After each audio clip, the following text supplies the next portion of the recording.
السلام عليكم ورحمة الله وبركاته. بسم الله الرحمن الرحيم. الحمد لله رب العالمين، والصلاة والسلام على سيد الأنبياء وخاتم الأنبياء والمرسلين وعلى آله وأصحابه وأزواجه وأتباعه إلى يوم الدين، أما بعد. أعوذ بالله من الشيطان الرجيم. بسم الله الرحمن الرحيم. الحج أشهر معلومات، فمن فرض فيهن الحج فلا رفث ولا فسوق ولا جدال في الحج، وما تفعلوا من خير يعلمه الله، وتزودوا فإن خير الزاد التقوى، واتقون يا أولي الألباب. وعن أبي هريرة رضي الله تعالى عنه قال قال رسول الله صلى الله عليه وسلم: العمرة إلى العمرة والحج إلى الحج كفارة لما بينهما، والحج المبرور ليس له جزاء إلا الجنة، رواه البخاری، او كما قال رسول اللہ صلی اللہ علیہ وسلم۔ ہمیشہ دین کی بات کہنے اور سننے سے پہلے اگر ہم اپنی نیت کا استحضار کر لیں اور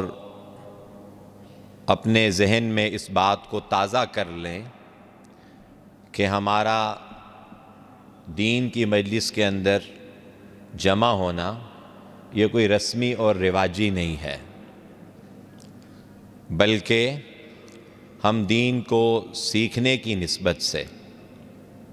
اور دین کی باتوں کو آپس میں دہرا کر یاد دہانی کی نسبت سے جمع ہوئے ہیں، تو ہمیشہ دین کی بات کے کہنے اور سننے کا فائدہ ہوتا ہے۔ اور اگر آدمی یہ سمجھے کہ بس ایک دینی ایک رسم ہے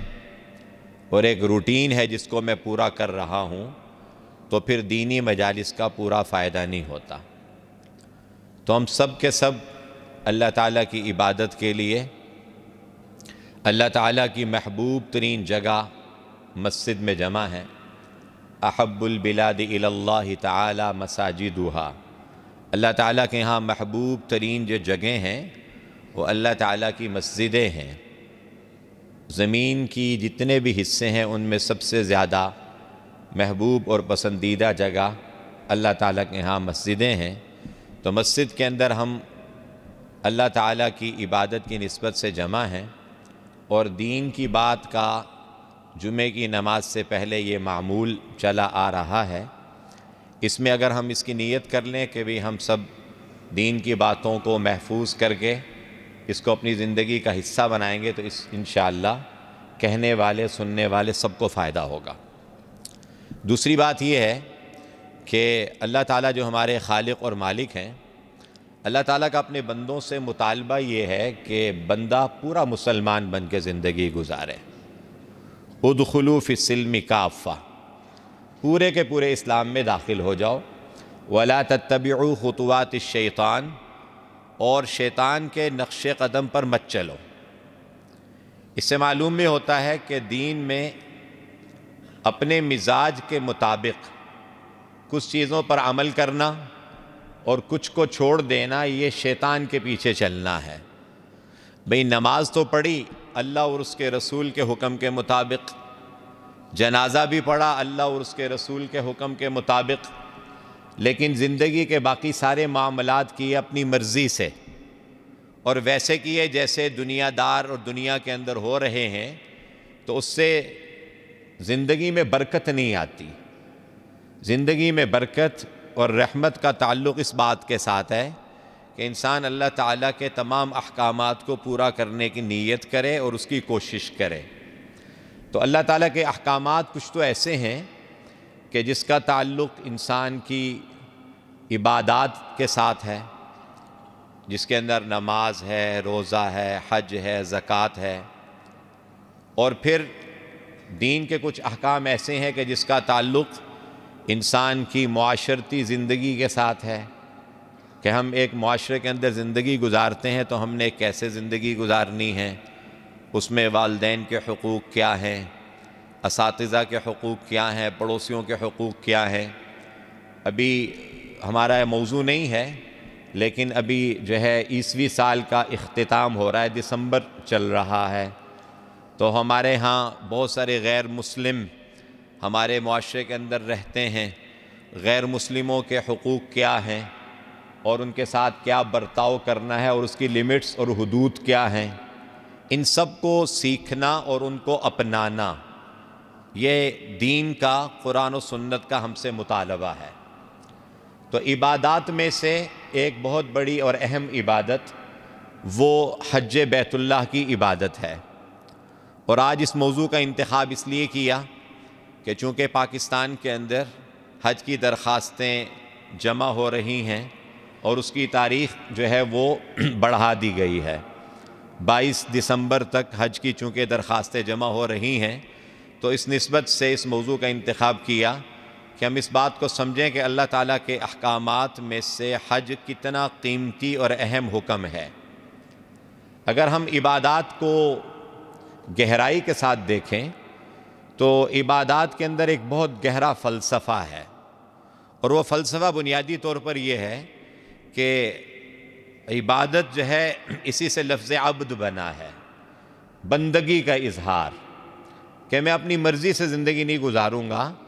میں نے اللہ تعالیٰ کے حکم کے سامنے سرنڈر کر لیا ہے۔ اذ قال له ربه اسلم قال اسلمت لرب العالمین۔ ابراہیم علیہ السلام کے واقعہ کے تناظر میں قرآن نے یہ کہا کہ جب اللہ تعالیٰ نے ان کو یہ حکم دیا کہ تم مسلمان ہو جاؤ، تم اسلام قبول کرو، تو مسلمان تو پہلے ہی تھے، تو انہوں نے اس کا اظہار یوں کیا، اسلمت لرب العالمین، میں نے اپنے آپ کو رب العالمین کے سپرد کر دیا۔ گویا کہ اب اپنی مرضی نہیں ہے، اپنی خواہش نہیں ہے، اور اپنی عقل پر نہیں چلوں گا، بلکہ رب العالمین جو کہیں گے وہ کروں گا۔ وَمَن يُسْلِمْ وَجْهَهُ إِلَى اللَّهِ وَهُوَ مُحْسِنٌ فَقَدِ اسْتَمْسَكَ بِالْعُرْوَةِ الْوُثْقَىٰ، جس نے اپنے آپ کو، اپنے وجود کو اللہ رب العزت کے سپرد کر دیا اور وہ نیکوکار ہے، تو اس نے بڑے مضبوط حلقے کو تھام لیا ہے۔ اللہ تعالیٰ کے ذات عالی کے ساتھ تعلق بنا لینا اور اپنے آپ کو اللہ پاک کے سپرد کر دینا، اس کا مطلب یہ ہے کہ بھی اپنی زندگی میں وہ کرنا جو اللہ تعالیٰ کا مطالبہ ہے۔ اب عبادات میں سے اب خاص طور پر حج بیت اللہ کو دیکھیں تو یہ سارا کا سارا حج جو ہے اس بندگی کا اظہار ہے، اور انسان اس کے اندر یہ کہ اپنی عقل نہ چلاؤ۔ لہٰذا اگر کوئی شخص سارا سال میدان عرفات میں، سارا سال میدان عرفات میں جبل رحمت پہ خیمہ لگا کر عبادت کرتا رہے تو اس کو کوئی ثواب نہیں ملے گا، اس لیے کہ وہ اپنی مرضی سے کر رہا ہے، بھلے وہاں روزے رکھتا رہے، بھلے وہاں پر قرآن پہ قرآن ختم کرتا رہے، لیکن اس کو کوئی ثواب نہیں ملے گا۔ ثواب انسان کو کب ملے گا؟ جب وہ احرام باندھ کر اور لبیک کہتا ہوا میدان عرفات میں 9 ذی الحجہ کو زوال آفتاب کے بعد اگر وہاں حاضر ہوگا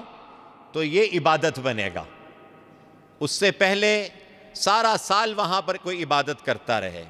جبل رحمت پر اللہ کی رحمت کی امیدیں لگائے بیٹھا رہے، اس کو نہیں ملے گا کچھ، اس لیے کہ وہاں پر جانا جو اللہ اور اس کے رسول نے بتلایا ہے، تب جاؤ گے تب کچھ ملے گا۔ اپنی مرضی سے بھلے وہاں جا کے نیک اعمال کرتے رہو اور اس کو دین سمجھتے رہو، تو عین ممکن ہے بجائے ثواب کے گناہ ملے۔ اسی طرح سے اگر کوئی شخص یہ کہے کہ بھئی مینا میں شیاطین کو کنکریاں مارنا، ان دنوں میں جب کہ کنکریاں مارنے کا حکم ہے، 10، 11، 12 اور موقع ملے تو 13، اگر اس وقت میں ماروں تو موقع اتنا زیادہ نہیں ہوتا، رش ہوتا ہے، چلو میں ایسا کرتا ہوں کہ سارا سال میں کنکریاں مارتا ہوں، کنکریاں کیا بلکہ پتھر مارتا ہوں اور شیطان کو خوب مردود کرتا ہوں، تو سارا سال وہاں پر پتھر مارے، کنکر مارے، جو بھی کچھ کرے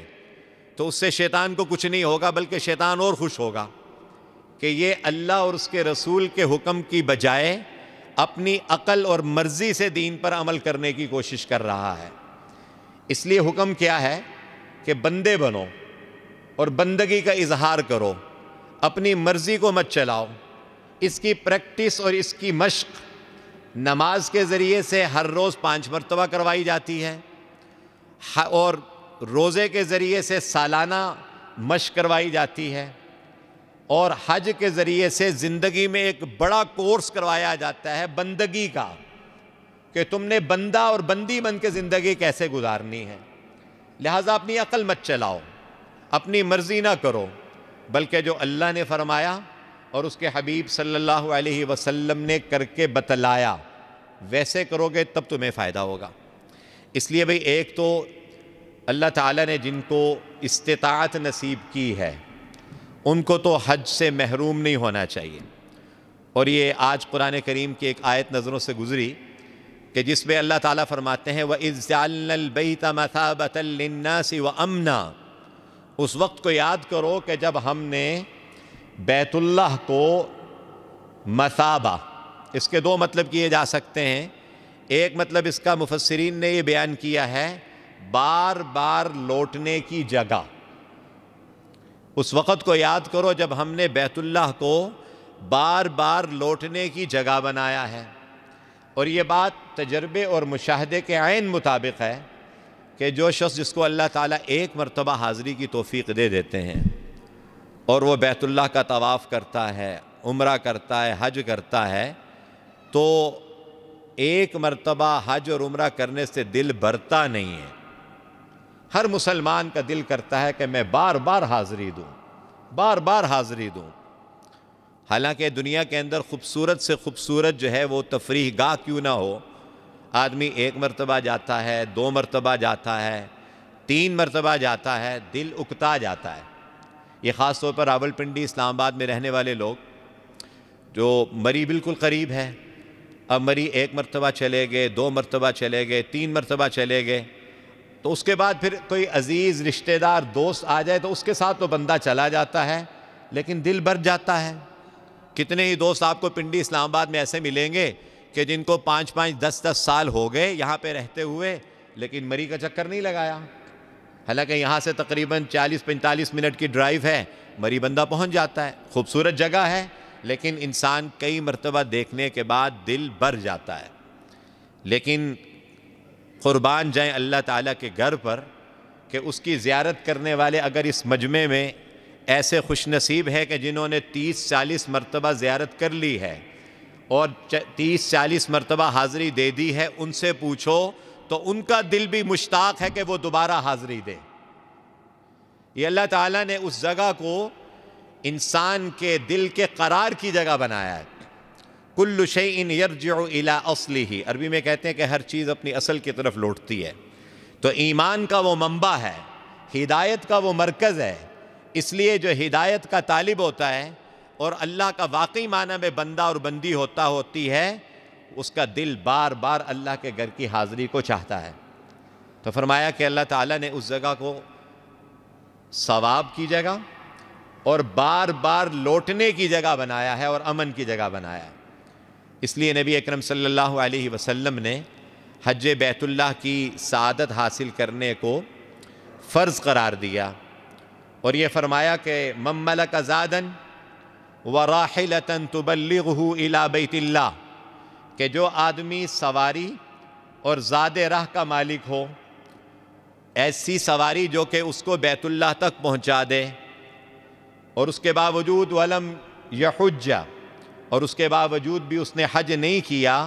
فلا علیہ ان یموت یہودیا او نصرانیا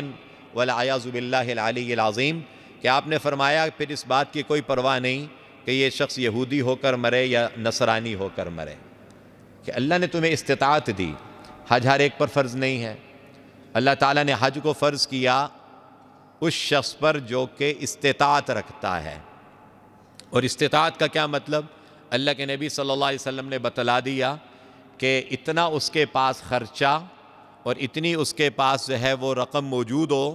کہ وہ بیت اللہ آنے جانے کا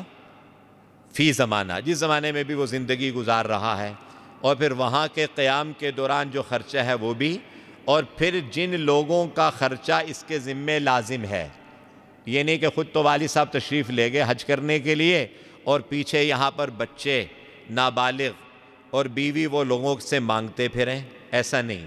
بلکہ حج کے زمانے کے دوران ان کو خرچہ معمول کے مطابق جو گھر کے اندر روٹین چل رہی ہے وہ دے کر جا سکے تو ایسے آدمی پر حج بیت اللہ فرض ہے۔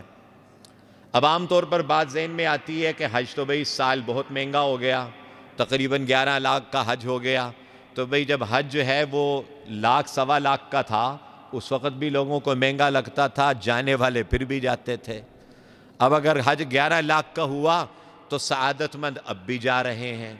لیکن ہمیں ایک فضیلت ضرور ذہن میں رکھنی چاہیے، خاص طور پر ان احباب کے لیے اور ان دوستوں کے لیے اور ان بہنوں کے لیے کہ جن کو اللہ تعالیٰ نے اتنا مال تو دے رکھا ہے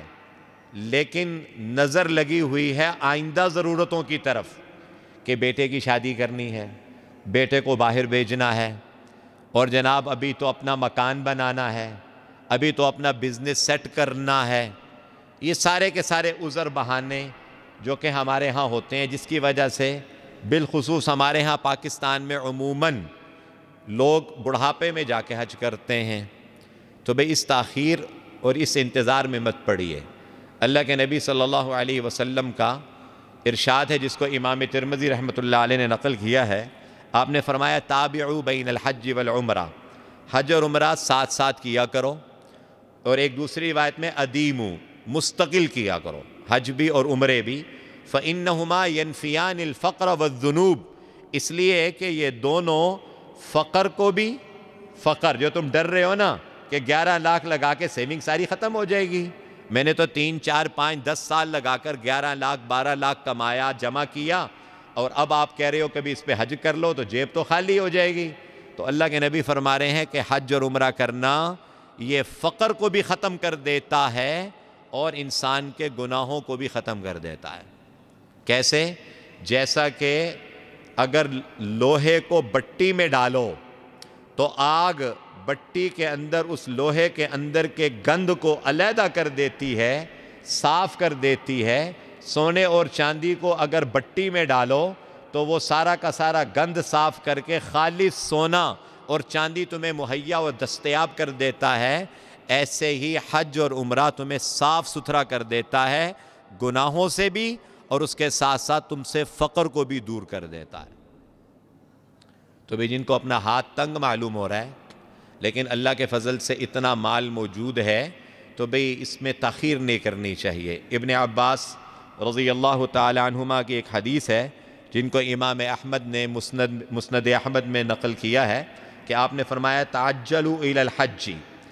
کہ حج یعنی حج فرض کی جلدی کرو، فإن أحدكم لا يدري ما يعرض له، اس لیے کہ تمہیں معلوم نہیں کہ کل کیا تمہیں پیش آ جائے، معلوم نہیں کل کیا ہونے والا ہے، بیماری اور صحت کے حوالے سے یا غنا اور فقر کے حوالے سے، معلوم نہیں کہ آئندہ یہ پیسے اللہ نہ کرے، اللہ سب کی حفاظت رکھے، اللہ سب کو صحت کے ساتھ رکھے، وہ پیسے جو آپ نے سنبھال کر رکھے ہوئے تھے مکان بنانے کے لیے یا کاروبار کو بڑھانے کے لیے، حج آ گیا اور آپ نے حج نہیں کیا تو کیا آپ نے اس بات کی کوئی گارنٹی کسی سے لے رکھی ہے کہ آپ بیمار نہیں ہوگے؟ ذرا سا انسان کو ہلکا سا اٹیک ہو جائے اور آدمی کو اپنے دل کا آپریشن کروانا پڑ جائے تو آرام سے 10-15 لاکھ روپے لگ جاتے ہیں، تو کیا کرو گے؟ اس بیماری کو انسان نہیں روک سکتا، لیکن اگر انسان اللہ تعالیٰ کے اعتماد پر، اگر جو ہے اللہ کے حکم پر جان لگائے، مال لگائے، تو اللہ تعالیٰ ایسے جان اور مال کی ضمانت بھی دیتے ہیں، اور جو آدمی اللہ کے لیے کسی چیز کو قربان کرتا ہے، من ترک شیئا للہ عوضہ اللہ خیرا من، اللہ اس سے بہترین اس کا معاوضہ اس کو دنیا میں ہی عطا فرماتے ہیں۔ اس لیے بھئی حاضرین مجلس میں ہمارے ہاں اس وقت جو حضرات موجود ہیں ان میں سے جو ہماری بہنیں موجود ہیں ان میں سے جس پر اس تفصیل کے مطابق حج فرض ہے اس میں تاخیر نہ کریں۔ ہماری بہنوں پر عام طور پہ حج ضرور فرض ہوتا ہے، اس لیے کہ عموماً ایک مڈل کلاس بھی اپنے بچوں کو جو ہے وہ تھوڑا بہت زیور پہناتے ہیں، 10-12 تولے اگر زیور ہے، محرم بھی جانے کے لیے تیار ہے